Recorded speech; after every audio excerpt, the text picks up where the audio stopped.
It's Halloween! What a great time to practice drawing our lines. Here's 2 simple exercises using the splat. We're starting off this drawing exercise by drawing a hexagon. Trace around the splat, put your pencil at the top and spin upside down. Now I'm tracing the top of the hexagon, which is going to be a spider's web. Now it's time to draw some lines that radiate from the center out to each of the corners. Extend those lines, but make them look a little bit uneven. Some are long, some are short. Now I'm dividing that line into roughly even segments.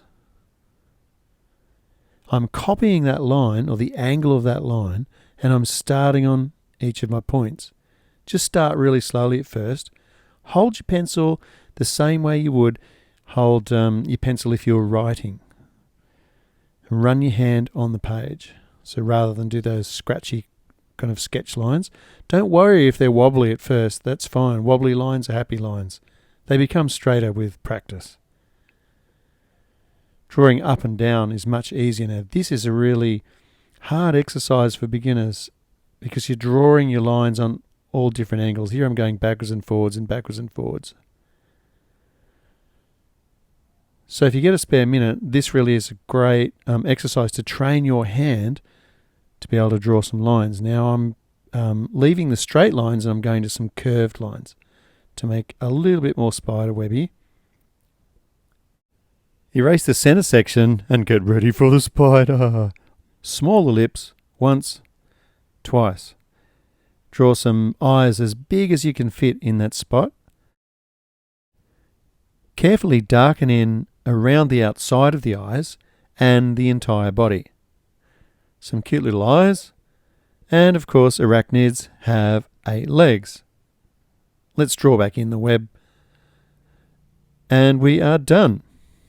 Now I'm pretty frightened to be moving on to the spooky box of horrors. This is a standard box that we're drawing with the splat, except we're going to put the lid on an angle. Place a dot a little bit above that corner of the cube and then connect it to that other corner. Now use the splat angle to draw a line which is one whole splat length.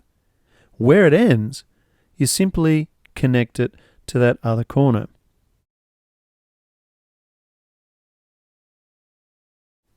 I'm imagining some creepy skeleton type fingers coming out of the box, but I'm really interested in what you'll draw. What do you imagine could be coming out of your box of horrors? That's great. Now you've got the idea. Have a go sometime at drawing some boxes without using the splat and see how you go. Darkening the inside like this is a great way to avoid having to actually draw any detail in the box. Sketch some guidelines on that splat or isometric angle to help you get your writing just right. Here you can see I'm using the splat to make the web come out towards me. So I've got a horizontal and vertical line. Now I'm doing a webby kind of shape in between.